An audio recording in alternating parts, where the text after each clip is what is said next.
simpatisan GKI Pemalang. Shalom.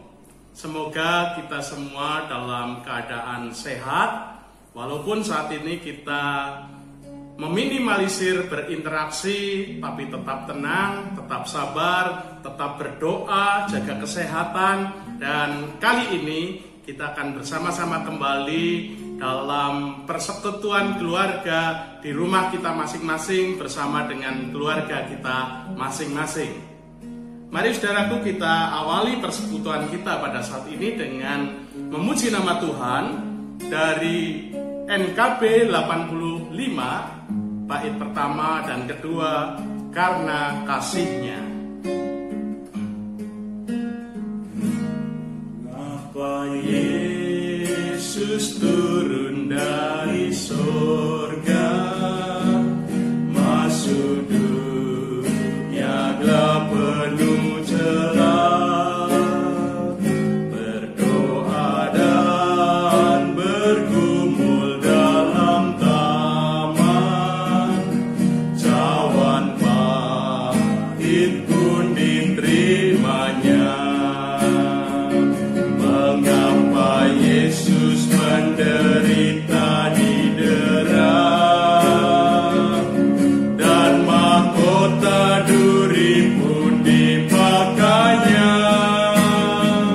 Mengapa Yesus mati bagi saya?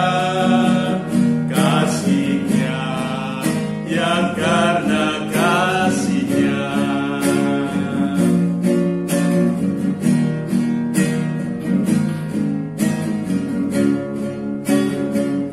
Mengapa Yesus mau pegang tanganku bila ku di jalan tersesat?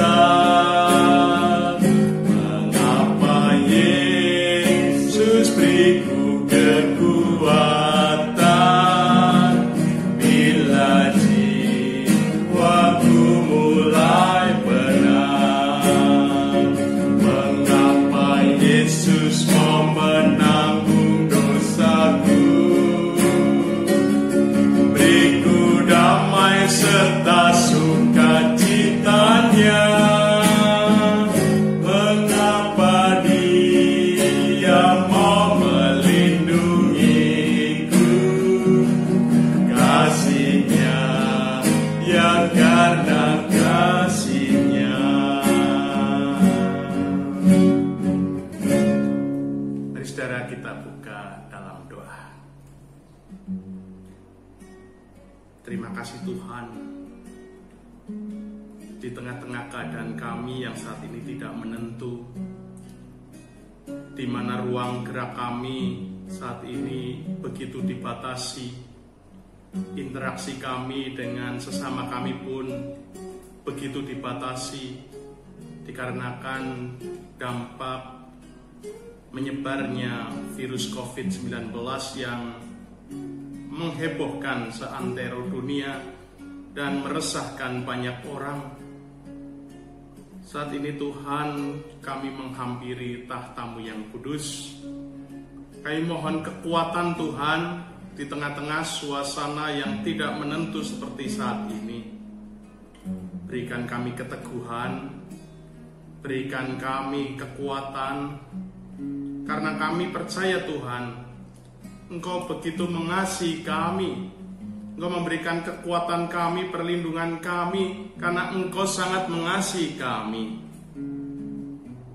Tuhan, pada saat ini, di tengah-tengah persekutuan keluarga kami, di rumah kami masing-masing, kami mau Tuhan juga hadir, menemani kami, keluarga, tiap keluarga, sehingga walaupun saat ini ruang gerak kami terbatas, justru ini akan semakin mempererat persekutuan di dalam keluarga kami masing-masing.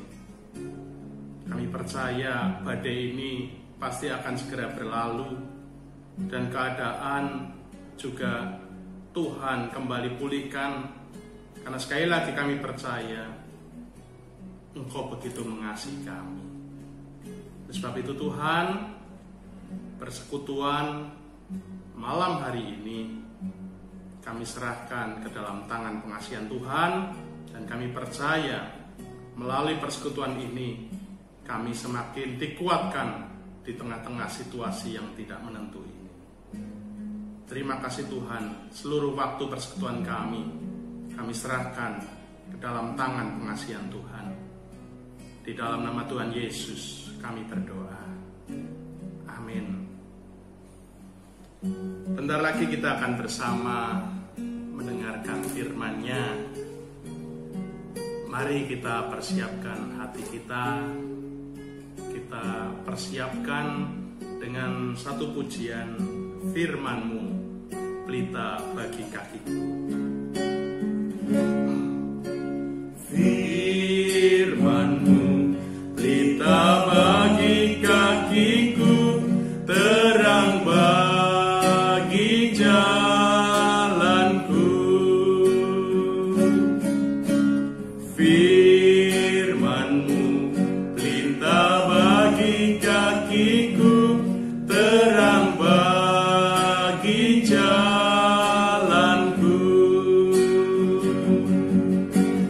Waktu ku bimbang dan hilang jalanku, tetaplah Kau di sisiku, dan takkan ku takut asal Kau besertaku, besertaku selamanya.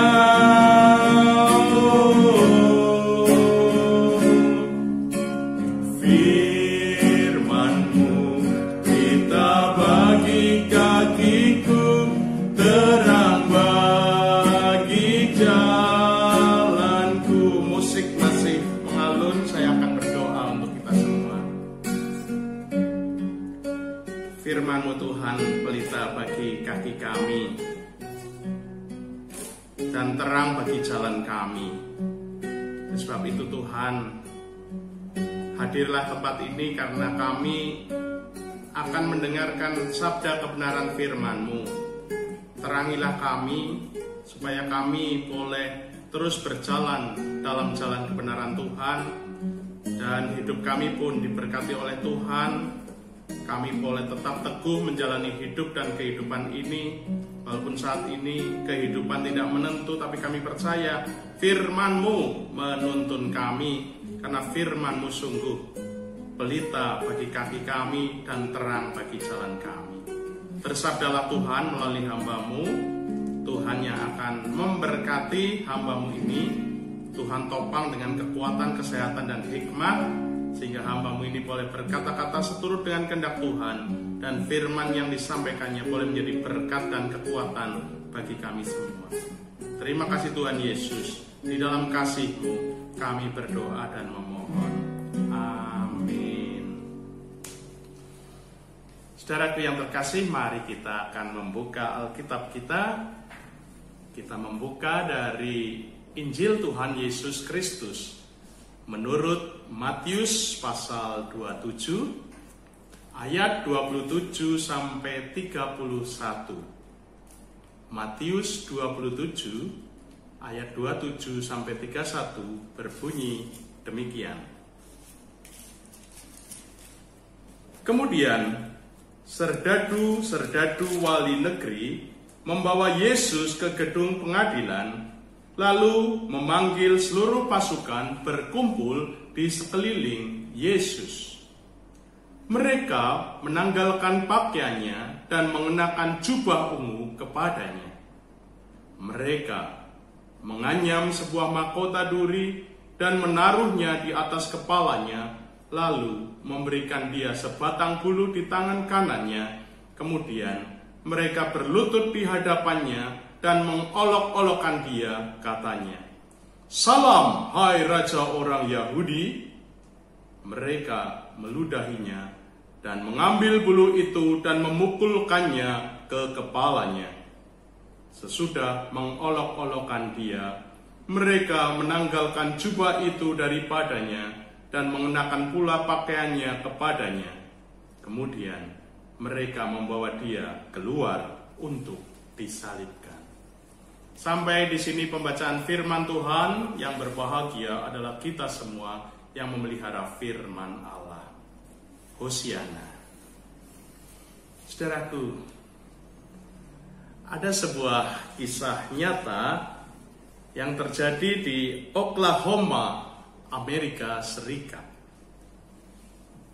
Di sana ada seorang wanita yang baru saja ditinggal kabur oleh suaminya. Nama wanita itu adalah Stacy Grimm. Usianya 41 tahun. Suatu hari, ia merasakan tubuhnya merasa aneh. Yaitu kepalanya pusing, pandangannya kabur, dan dadanya gemetaran. Juga menstruasi yang selama ini teratur mendatanginya setiap bulan, sudah 2-3 bulan ini tidak datang-datang juga. Lalu Stacy ini mendatangi sebuah rumah sakit untuk mendapatkan pemeriksaan yang lengkap. Dan hasilnya sungguh di luar dugaan. Yaitu ada 2 kabar sekaligus. Kabar yang pertama adalah kabar sukacita. Rupanya Stacy tidak datang bulan dikarenakan dia mengandung dari suaminya yang telah meninggalkannya. Mungkin bagi orang-orang Asia, termasuk di Indonesia, hamil tanpa ada seorang suami adalah sebuah kabar buruk. Tetapi bagi orang-orang seperti Stacy yang tinggal di negara barat, yang notabene adalah negara liberal, alias negara bebas, single parent ataupun hamil tanpa ada seorang suami, bahkan hamil di luar nikah pun bukan suatu aib. Tetapi bahkan bisa menjadi sebuah kabar sukacita. Nah, lalu saudaraku, kabar yang kedua, kira-kira kabar apa? Ternyata selain Stacy mendapatkan kabar sukacita, dia pun mendapat kabar buruk. Karena setelah mendapatkan pemeriksaan yang lengkap, Stacy didiagnosa menderita kanker leher dan kepala. Saat itu juga dokter menganjurkan agar sakit kanker yang diderita oleh Stacy harus segera ditindaklanjuti, yaitu dengan melakukan kemoterapi untuk membunuh sel-sel kankernya. Sebab kalau tidak, maka sel-sel kanker tersebut akan menjalar dengan begitu cepat ke organ-organ tubuhnya yang lain. Dan itu berarti Stacy akan segera meninggal dunia. Tetapi saudaraku, untuk melakukan tindakan kemoterapi tersebut, Stacy harus merelakan jabang bayi yang ada di dalam kandungannya. Karena kemoterapi tidak saja membunuh sel-sel kanker, tetapi juga akan membunuh sang bayi yang ada di dalam kandungannya.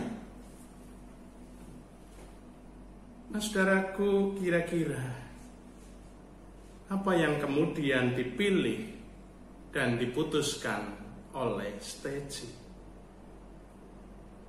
Memilih kemoterapi untuk menyembuhkan dirinya, tetapi mengorbankan anak yang masih ada di dalam kandungannya kah?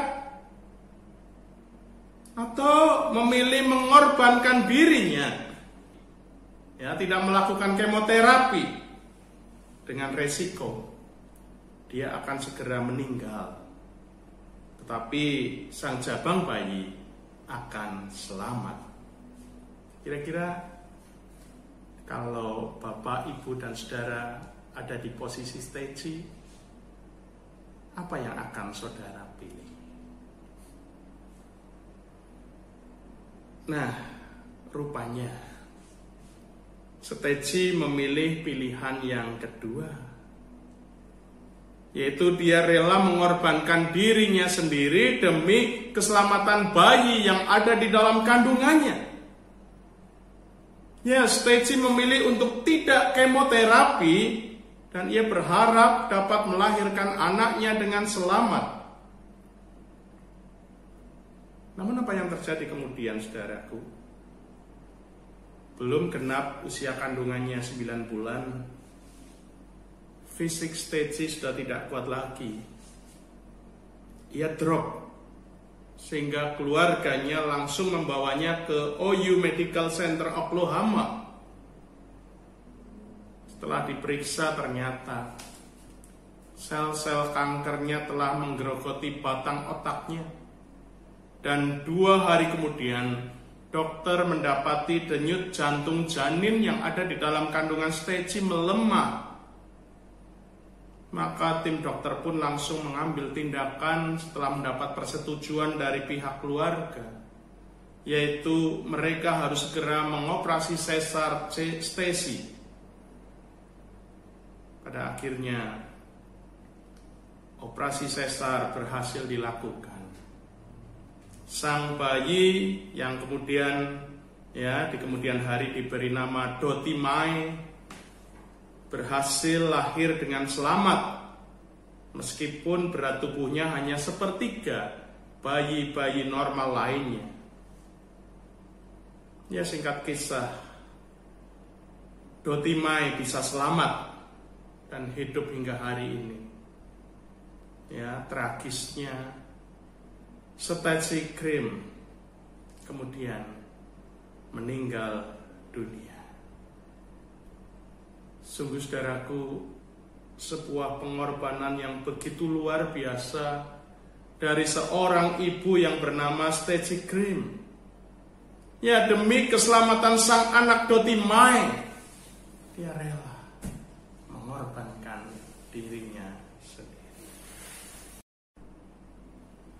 Saudaraku, jika kita mencermati kisah ini, lalu kita merenungkannya di dalam kehidupan beriman kita, bukankah pada dasarnya Tuhan Yesus juga telah mengorbankan dirinya demi keselamatan kita semua? Ada satu dasar ataupun alasan yang membuat Steci Grimm ataupun Yesus rela mengorbankan dirinya demi keselamatan orang lain, yaitu kasih. Ya, karena kasih Steci kepada sang anak, dia rela mengorbankan nyawanya sendiri demi keselamatan Dottie, anaknya. Demikian pula dengan Yesus. Dia rela mengorbankan dirinya, menderita, bahkan mati di atas kayu salib, tak lain dan tak bukan karena dia sangat-sangat mengasihi kita. Ia tidak rela jika akibat dosa yang kita lakukan, kita masuk ke dalam maut yang kekal. Oleh sebab itulah, demi keselamatan kita umat manusia, maka Yesus rela mengorbankan dirinya sendiri, bahkan dengan cara kematian yang begitu mengenaskan. Mari saudara kita cermati bacaan kita. Bagaimana karena kasihnya yang begitu besar kepada kita, dia mati melalui cara yang begitu mengenaskan, yang begitu luar biasa menyakitkan. Di ayat 27 kita bisa melihat bagaimana Yesus ditangkap seperti seorang penjahat, lalu ia dibawa ke gedung pengadilan untuk diadili. Padahal salah apa Yesus? Yesus tidak salah apa-apa. Sungguh, Yesus tidak melakukan kesalahan apapun. Bahkan jika kita melihat Lukas 23 ayat 4, di sana Pilatus yang mengadilinya menyatakan, aku tidak mendapati kesalahan apapun pada orang ini. Itu artinya apa? Artinya jelas sekali. Yesus diadili dengan pengadilan yang sama sekali tidak adil. Dan lihatlah, tidak ada seorang pun yang membelanya. Selanjutnya saudaraku, di ayat 28 kita bisa melihat bagaimana Yesus ditelanjangi sedemikian rupa. Para prajurit menanggalkan pakaiannya lalu mengenakan jubah ungu kepadanya. Saudaraku, bayangkan betapa malunya seseorang ketika baju yang dikenakannya dilepas begitu saja di depan muka umum. Jelas, aurat dan kemaluannya pasti akan dilihat oleh banyak orang. Itu artinya bagaimana Yesus dipermalukan sedemikian rupa oleh para prajurit. Harga dirinya sebagai seorang manusia sungguh diinjak-injak, bahkan disejajarkan dengan seekor hewan. Karena salah satu perbedaan manusia dengan hewan adalah manusia memakai pakaian, sedangkan hewan itu telanjang. Lebih dari itu, harga diri Yesus juga semakin diinjak-injak ketika para prajurit mengenakan jubah ungu kepadanya. Mengapa, saudara? Ya, jubah warna ungu merujuk sebagai warna kerajaan. Sebab cat atau bahan pewarna ungu adalah yang paling sukar, paling lama, dan paling mahal diciptakan dibandingkan warna yang lain. Jadi, yang biasanya bisa memiliki jubah berwarna ungu adalah keluarga kerajaan atau bangsawan ataupun para saudagar. Nah, pada saat itu para prajurit mengenakan jubah ungu pada Yesus bukan karena dia menganggap Yesus itu raja, tetapi lebih kepada olok-olok mereka, ngejek.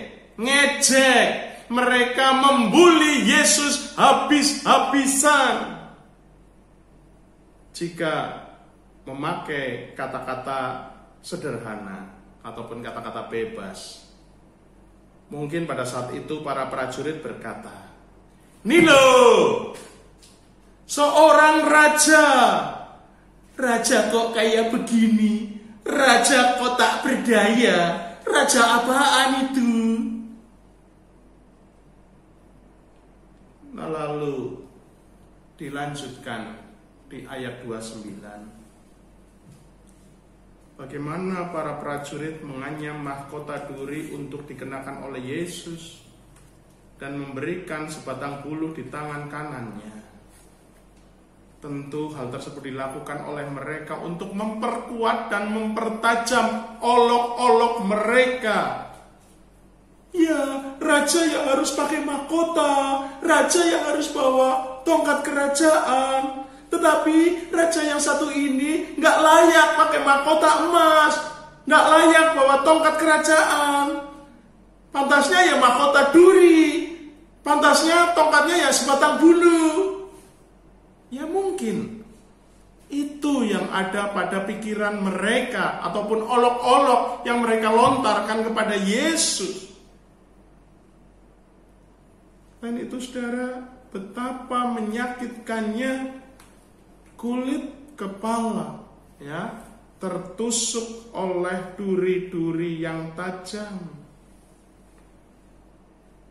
Tentu pada saat itu Yesus begitu menderita karena mengalami satu kesakitan yang teramat sangat. Kemudian di ayat 30 kita bisa melihat bagaimana para prajurit meludahi Yesus, lalu merebut bulu yang ada di tangan kanannya, kemudian bulu tersebut dipakai untuk memukul-mukulinya. Sebuah penghinaan yang begitu luar biasa. Sebab seseorang yang meludahi orang lain itu tandanya jijik. Atau bisa juga diartikan kamu bret lah, ya, alias kamu itu tidak berharga. Sungguh saudaraku, Yesus mengalami penderitaan yang double-double. Ya, penderitaan fisik itu pasti, juga penderitaan psikis. Dan pada akhirnya saudaraku di ayat 31 kita melihat bagaimana para prajurit kembali menelanjangi Yesus, ya, dan kemudian jubahnya diambil, lalu dikenakan lagi pakaiannya yang semula, lalu mereka membawa Yesus ke tempat penyaliban. Saudaraku, itulah penderitaan yang harus dialami oleh Yesus. Dan semuanya itu demi siapa, saudaraku? Tak lain dan tak bukan. Semuanya demi kita, demi saudara, juga demi saya. Supaya apa? Supaya kita semua selamat. Supaya dosa-dosa kita dihapuskan. Nah, dari sini kita sudah dapat menghitung bagaimana kasih Yesus kepada kita tak terkira. Sehingga sekarang pertanyaan dilontarkan kepada kita. Apa balas kita? Ya, memang Tuhan Yesus tidak meminta pengorbanannya yang begitu besar pada kita itu dibalas. Karena jelas kasihnya kepada kita adalah kasih yang tulus, yang tanpa pamrih, yang tanpa mengharapkan balasan.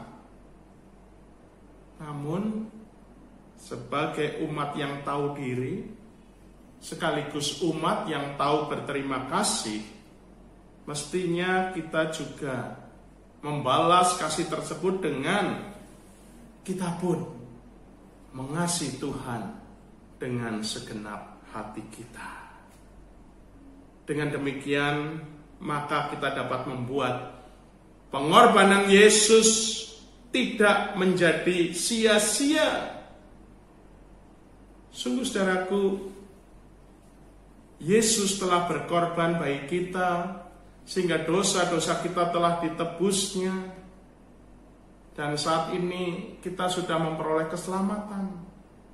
Tetapi saudaraku, ketika kita malah asik bergelimang dengan dosa, terus dan terus menerus, ya, berenang dalam lumpur dosa, apakah Yesus mesti harus mengorbankan dirinya untuk kesekian kalinya? No, tidak saudaraku. Pengorbanan Tuhan Yesus bagi kita cukup sekali saja. Ya, cukup sekali saja. Namun kembali kita harus ingat, sebagai umat Tuhan yang tahu diri, umat Tuhan yang tahu berterima kasih, maka jangan sampai pengorbanan Tuhan Yesus yang hanya satu kali ini menjadi sia-sia. Sebaliknya, marilah kiranya kita tidak hidup semau gue, tidak hidup sekarpe dewek, tetapi hiduplah seturut dengan kehendaknya, yaitu terus berjuang untuk hidup di dalam kekudusan. Dosa-dosa kita sudah ditebusnya, maka mari jangan berbuat dosa lagi.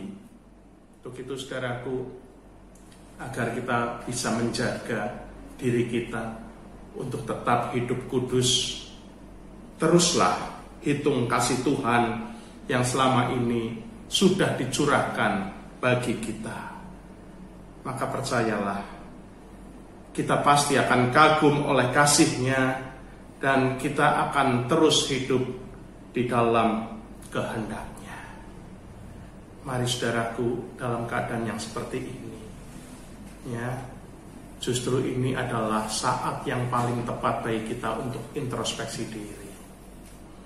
Ya, saat ini memang kita terbatas dalam berinteraksi dengan orang lain.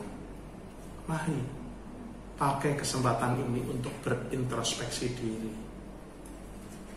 Mari, kalau kita sudah bisa menghitung kasih Tuhan kepada kita, maka kita pun akan terus hidup kudus, hidup dalam kehendak-Nya. Tetap semangat, tetap jaga kesehatan, tetap waspada. Tuhan Yesus memberkati kita semua. Amin. Saat teduh bagi kita.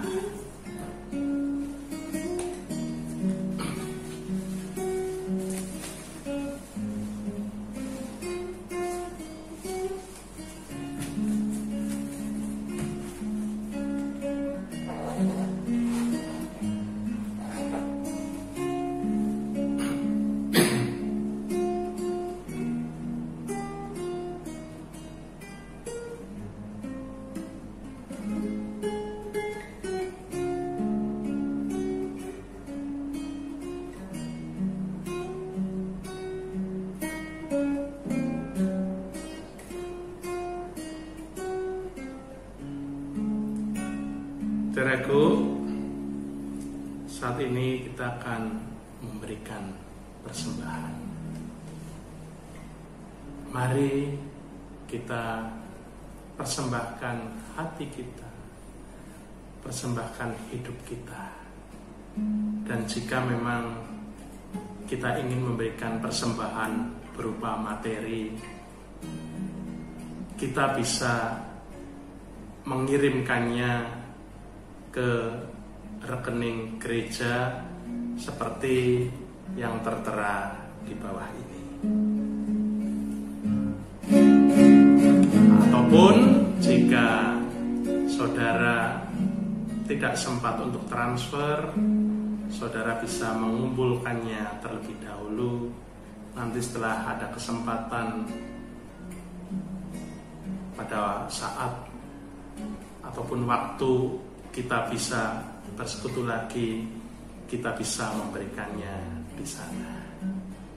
Begitu, mari kita bawa persembahan kita dengan pujian Sudahkah yang terbaik kuberikan, NKB 199. Sudahkah yang terbaik kuberikan kepada Yesus Tuhanku, besar pengorbanannya di Kalvari, diharapnya terbaik dariku. Berapa yang terhilang telah ku cari, dan ku lepaskan yang terbelenggu. Sudahkah yang terbaik ku berikan kepada Yesus Tuhanku? Sudahkah yang terbaik ku berikan kepada Yesus Tuhanku? Besar pengorbanannya di Kalvari, diharapnya terbaik dariku.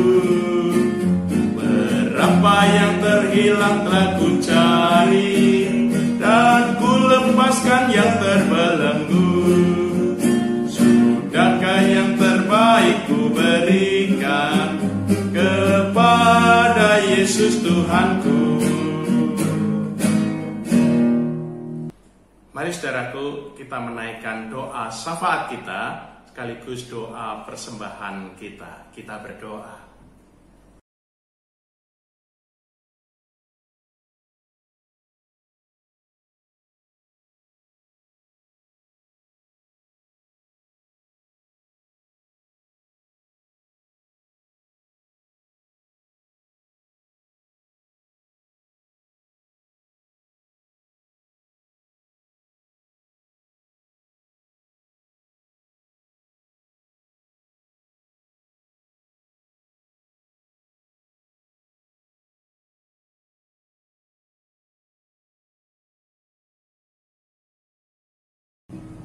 Tuhan Allah Bapa kami sungguh bersyukur untuk firman-Mu, firman yang menguatkan kami betapa Tuhan sangat mengasihi kami.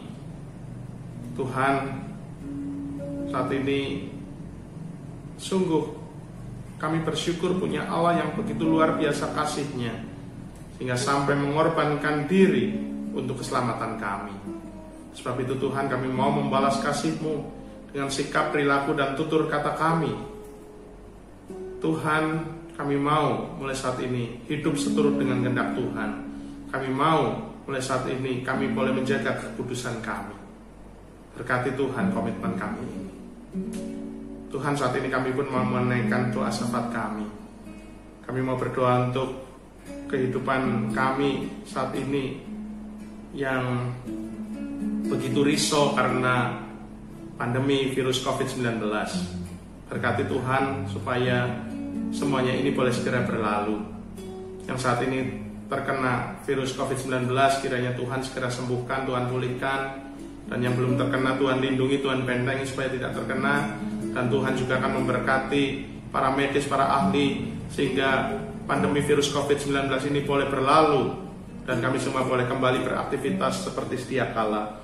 Kami mohon pimpinan dan berkat-Mu saja Tuhan. Kami berdoa untuk pemerintah, kiranya Tuhan juga memberkati, melindungi, memberikan hikmat, sehingga boleh menanggulangi pandemi virus COVID ini dengan baik. Dan badai ini betul-betul segera berlalu. Terima kasih Tuhan Yesus. Saat ini kami berdoa untuk keluarga Bapak Kris Herianto Husin, yang seharusnya saat ini menerima kami bersekutu di rumahnya, namun karena saat ini kami harus membatasi interaksi kami, maka saat ini kami beribadah, bersekutu di rumah kami masing-masing bersama dengan keluarga kami. Kami mohon berkat-Mu untuk keluarga Bapak Kris Herianto Husin, berkati dengan kekuatan, kesehatan, dan juga rezeki, supaya dengan rezeki yang diterimanya, Bapak Kris keluarga pun boleh menjadi berkat bagi banyak orang. Tuhan, saat ini kami pun memberikan persembahan kami, berkati supaya persembahan ini berkenan di hadapan Tuhan, dan persembahan ini boleh menjadi berkat bagi banyak orang. Tuhan, lihat isi hati kami yang ingin memberikan yang terbaik untuk kemuliaan nama Tuhan saja. Tuhan, berkati kehidupan kami selanjutnya. Kami mau Tuhan senantiasa hadir di tengah-tengah kehidupan kami. Berkatilah ya Tuhan, sehingga saat ini kami boleh terus bersandar kepada Tuhan dan mengandalkan kehidupan kami seluruhnya hanya kepada Tuhan. Terima kasih ya Tuhan Yesus, hanya di dalam kasih-Mu saja kami berdoa dan bersyukur. Haleluya. Amin. Mari saudara, kita akan menutup persekutuan kita pada malam hari ini dengan satu pujian dari Kidung Jemaat 439 bait pertama dan keempat, Bila Topan Keras Melanda Hidupmu.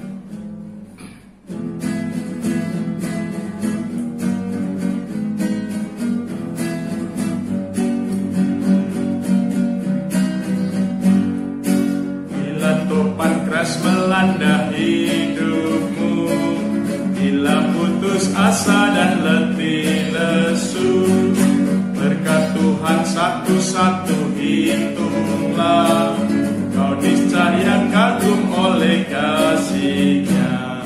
Berkat Tuhan mari hitunglah, kau kan kagum oleh kasih-Nya. Berkat Tuhan mari hitunglah, kau niscaya kagum oleh kasih-Nya. pergumulanmu di dunia. Janganlah khawatir, Tuhan adalah. Hitunglah berkat sepanjang hidupmu. Yakinlah malaikat menyertaimu. Berkat Tuhan mari hitunglah. Kau kan kagum oleh kasih-Nya. Berkat Tuhan mari hitunglah. Kau niscaya kagum oleh kasih-Nya. Persekutuan kita pada malam hari ini telah usai. Kembali saya ingatkan, tetap semangat, jangan khawatir. Kita punya Tuhan yang luar biasa. Tapi berakal budilah. Tetap jaga kesehatan, jaga pola makan, istirahat yang cukup, hati yang gembira, tetap bersukacita, dan stop mengabarkan hal-hal yang membuat kita resah. Tuhan Yesus memberkati kita semua. Amin.